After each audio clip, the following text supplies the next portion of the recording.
Right, hi biologists. What we're going to be looking at today, I'm going to take you back to a time when we're looking at enzymes, which was before Chinese New Year, so around about 4 or 5 weeks ago. So you've probably forgotten a lot of it. I don't think I ever gave you the booklets on the notes, so you'll be using the notes in here and also using the PowerPoint.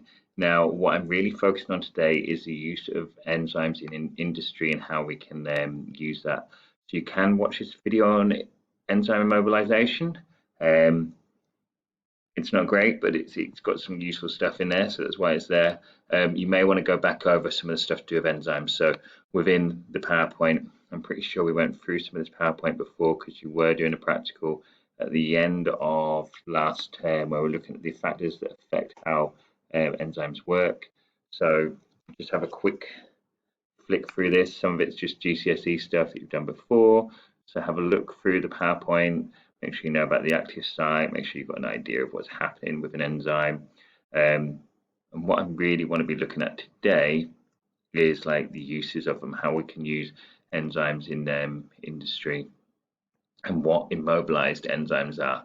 So you probably already, well, if you think about it, if it's immobilized, if it's an immobilized enzyme, then it's an enzyme, it's not going to be able to go anywhere. If you're immobilized, you can't move. So the general one that we might, the example you might use is immobilizing enzyme in alginate beads. And it might be something you might want to do for an IA, like keeping the enzyme in one place, because you've got to think an enzyme is a biological catalyst. It doesn't get used up. So if you encase it in alginate beads, it doesn't get moved away. You can always keep on reusing it, and it can use it again and again. So one of the things it would be used is to produce lactose-free milk. So we usually get lactase, which is the enzyme that breaks down lactose, and basically put it in the alginate beads, bind it to the surface. The milk's passed repeatedly over the beads, and that lactose in there is broken down to glucose and galactose. And we can keep on doing it until we get lactose-free milk. So I think, why do we need lactose-free milk? What is the whole point of it? And there's quite a few reasons. One of them would be lactose intolerance.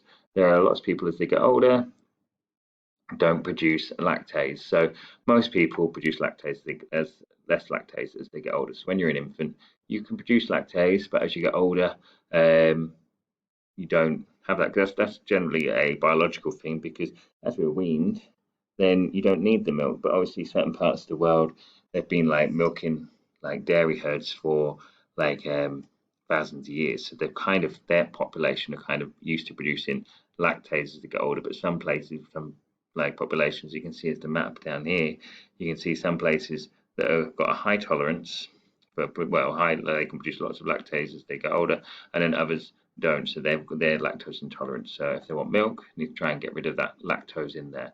And the way of doing that would be passing it past the alginate beads, and you get lactose-free milk. But there are other examples of why it might be useful.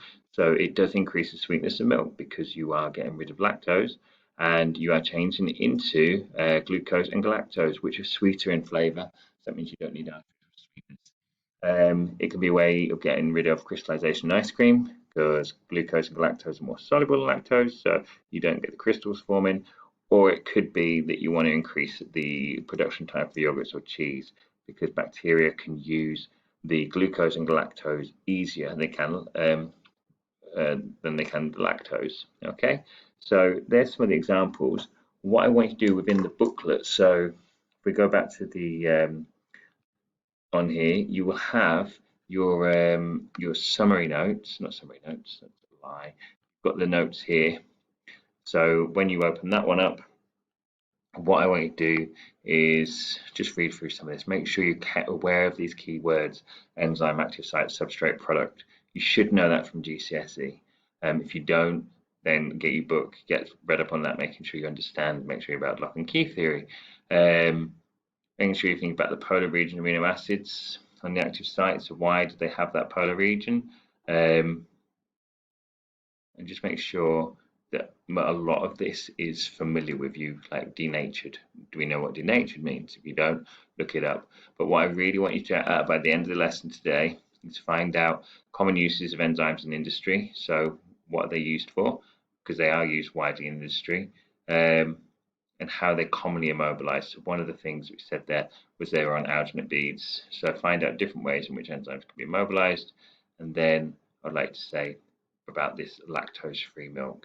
So that's those 2 pages I want you to focus on. Obviously, at the end of last term, we were looking at designing experiments, and you were looking at temperature, pH, or substrate concentration for your enzymes. You may have written that up. I think I said that over the half term, so I need to see if you've done that yet. But certainly by the end of today's lesson, I would like you to have done this, what they used for in industry, and then how we produce lactose free milk. Okay, thank you.